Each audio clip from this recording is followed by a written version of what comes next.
it's wonderful to have this opportunity to speak with you today about your role as Commissioner of New Zealand Inland Revenue, and also your role leading the Forum on Tax Administration's Gender Balance Network.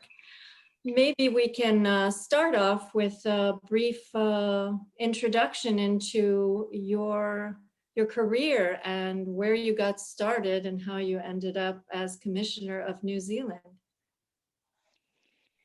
Hello, Grace. It's good to talk with you, and thank you for the opportunity of doing this interview. So I started my career with what is now HM Revenue and Customs, then the Revenue Department in the UK, straight from university. And to be honest, I didn't do it because I'd always wanted to be in tax. I kind of fell into it, as you often do when you're young. But I pretty soon started to realize that tax is really important, and tax systems are really important for a country to work effectively. And I started in the front line, dealing with real customers, real people coming in trying to pay their taxes. And I saw how difficult it was for some people to understand what they were meant to do and how to get it right. And equally, I saw some people who were quite deliberately fraudulent or seeking to minimize their tax positions. So I got addicted pretty early. But I think the other thing that I saw or really valued was the opportunity to do so many different things. And in many of our countries and jurisdictions, tax departments have a whole range of work in them. And so you can move around and do different things and learn about different things. And I like learning. So both the role of tax being really special for a country and the opportunity to keep learning, I guess, are kind of two of the things that kept me connected. And then I had the opportunity to come to New Zealand initially back in 2003. And I worked here for 3 years as a Deputy Commissioner, and then returned to HM Revenue and Customs.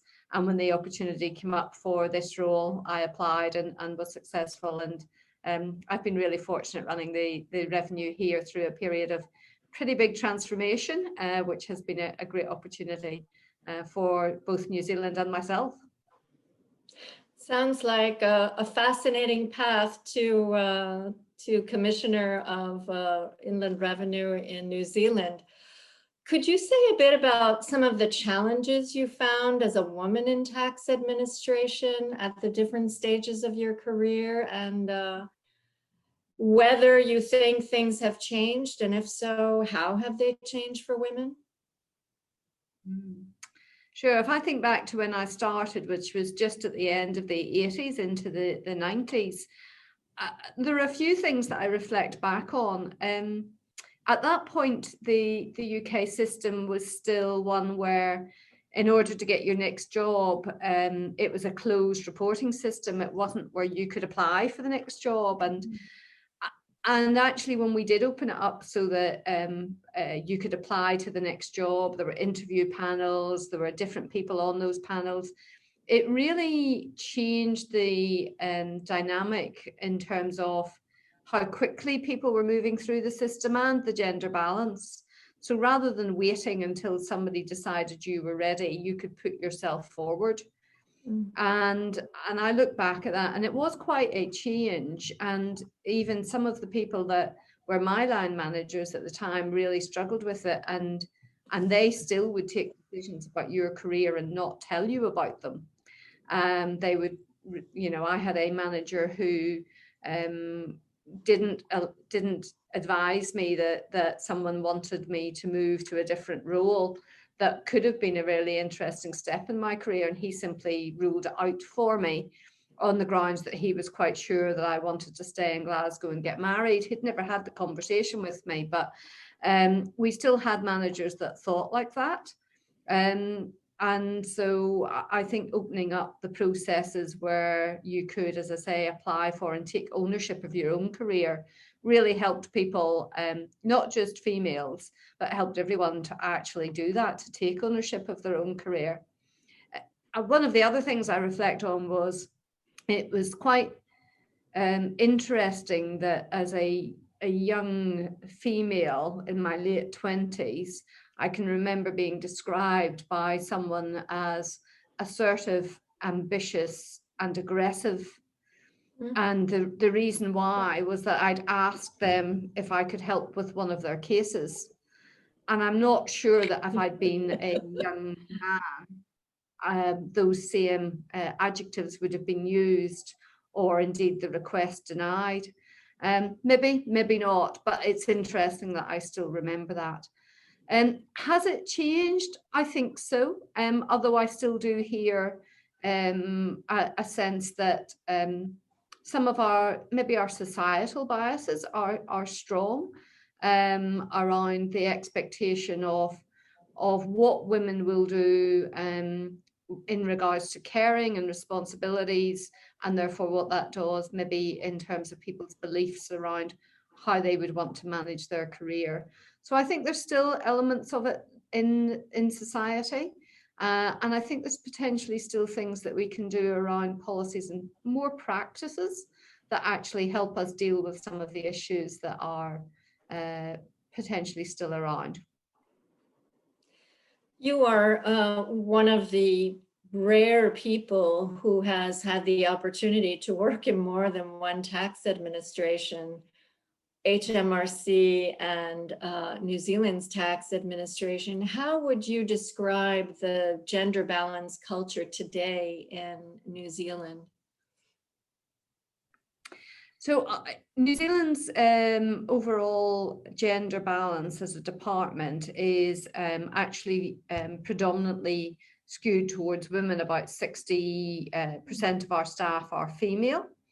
However, if you look at the shape of our organisation, whilst at the very senior levels, we're actually 50-50 male, female at the executive level, we have an hourglass figure.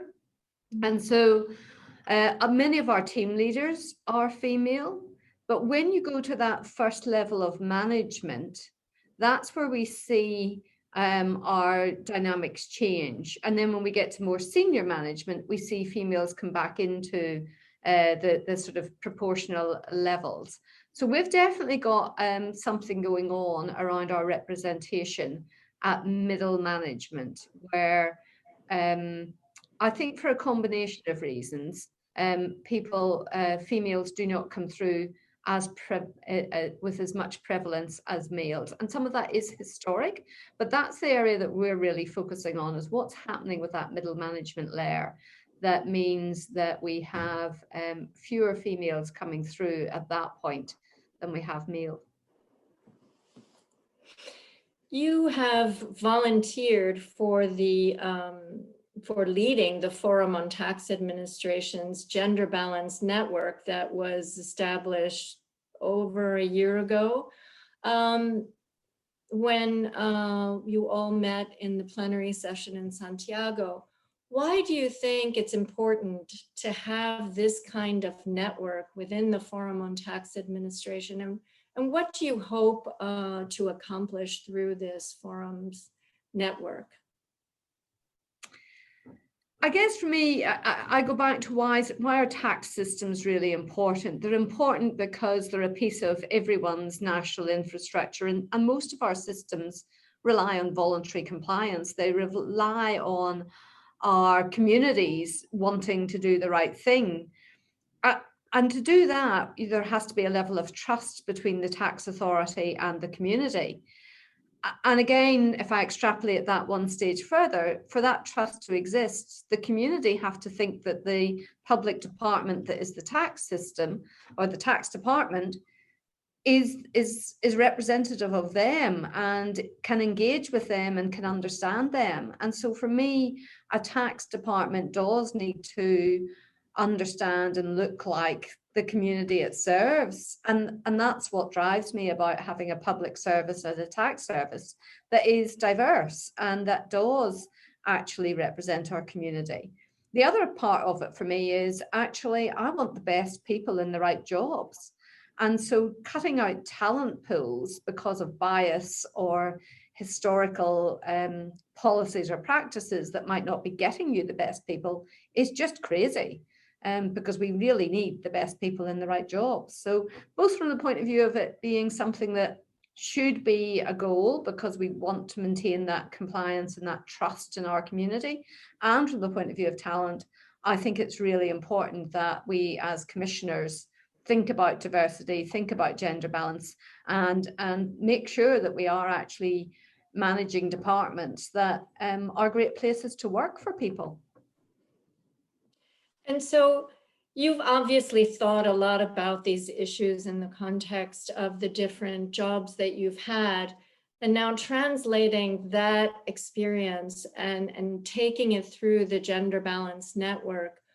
What have you seen in the work that the network has done so far in terms of what the key elements are within a tax administration for understanding and addressing these gender imbalances, and especially across, such a diverse group of countries and tax administrations that you find within the membership of the Forum on Tax Administration? So much like many of our other pieces of work across the community, I think one of the things that's been fantastic is the way in which people have shared the best practice, the work that they're already doing, policy and practice. So again, we can all learn from each other here. How can we make sure that we've got really good systems, policies and processes in our departments that do allow us to ensure our organisations are free of bias and are operating well? I do think we can continue to do more work in that space. So we've shared a lot of our policies. I suspect there's more to work to do then to think about some of our practices, because policies are great, but it's only if they actually turn into action and practice that we see real traction and action. And so for me, one of the things that I'm particularly focused on within the New Zealand Inland Revenue is, but what are our practices? Are we living up to our policies? Are we seeing some of the shifts that we know will deal with bias, be that conscious or unconscious? And if I go back to our hourglass figure here, I know historically that one of the reasons why people wouldn't take that first step into management at points in their life was that our operating model meant that as a manager, you quite often had to travel away from your hometown regularly, perhaps weekly. And at certain points in time, that might not be what you want to do. Our society, like many, still have a view that often it will be a female parent that is doing more of the caring responsibilities. We could debate whether or not that's appropriate, but it's a fact. And so I think that for our younger women who were thinking about starting a family, that idea of having to travel, which isn't a policy written down anywhere, it was a practice, was one of the reasons why they would say, maybe not yet. And they came to middle management later than their male colleagues. So one of the upsides of us all using the technology that you and I are using today, and a little bit of blue sky silver lining from COVID, is internally now we're using the technologies that we put in place as part of our transformation much more. And so that need for you to travel as a middle manager is much, much more reduced. And I think it will be interesting to see in a year's time what impact that has had on our women coming forward into middle management sooner in their careers. It is quite incredible how COVID-19 has really changed how we do business. And I know that tax administrations have been key in terms of delivering services to taxpayers in this new environment. And so you've mentioned that, this has changed the way we're working. Are you already seeing possibilities for using technology more to deliver services more, and also in this context of women maybe not taking certain jobs because of travel, and how this might change not only the way we do things, but also how people, and women in particular, are looking at their jobs going forward? Completely. When you were talking about Santiago, I was remembering the bureau meeting, the conference, the plenary, with a lot of joy, as we all enjoyed each other's company and some fine Chilean wine out in the countryside. It's a very different world at the moment. But there are positives of that. So we, as I said here, have been running a pretty large transformation program. And that's created all sorts of learning and development opportunities for members of our staff over the past 4 years. But again, for many of them, it meant being physically located with the rest of the program, perhaps 3 days a week. So you were committing to traveling away from home often if you didn't work in either Auckland or Wellington, often Wellington. And so as we went into COVID-19 in New Zealand, and when we went into lockdown, we couldn't work like that. We all had to work remotely. And New Zealand's in a good place at the moment. We are back at work. But we have kept the remote working aspects of that in a couple of ways. One, everybody's using it for a bit more flexibility about their work-life balance. But secondly, when I come to that big program, we are now actually running that with people working from whatever office they happen to be normally located in. So that's meant a whole lot of other people can come forward. And the last piece of the program is actually around our child support product. And again, in that area, many of the most experienced people are women. They're able to come forward and take those opportunities in ways that they might not have been able to before. But it's also made us go back and look at all of our flexible work policies. And again, you know, we've had policies for some time. We're now thinking more about actually how do we make sure our practices are actually taking advantage of those policies and that they're not just shelfware. Be that looking at working patterns, working hours, location, and the ability for people to have a different type of work-life balance. And I think everyone, the shock of COVID-19 has reminded us all of what's important, and our work and our contribution to New Zealand is important, but so are our families and our whānau. And so we're rethinking some of that in terms of making sure that we use the opportunity to learn to work differently. Well, we're all incredibly jealous of how successful New Zealand has been in addressing the COVID-19 pandemic. The rest of the world is still working at home pretty much. In terms of the Gender Balance Network, it is focused on the issues around women in the workplace, but do you think that in time it should expand beyond just gender to other issues of diversity? Yeah, for me, diversity and inclusion are actually really important. And in every country, and jurisdiction, what that means will be slightly different. Because I go back to, I think what's really important is that as a tax authority, we can have the trust and confidence of the communities we serve. And what those communities expect of us will be, I think, slightly different from country to country or jurisdiction to jurisdiction. And so thinking about diversity and inclusion in that sense of how do we create tax authorities that our communities can have confidence in because they can see themselves in a way that makes sense to them, I think is something that every commissioner, I would hope, would see as important. So we're focused on gender, but if you start to think about some of the work that we're all doing around gender, the underlying themes or the underlying opportunities and challenges can actually be extrapolated out in ways that would work with whatever was important for each country in their own particular set of circumstances.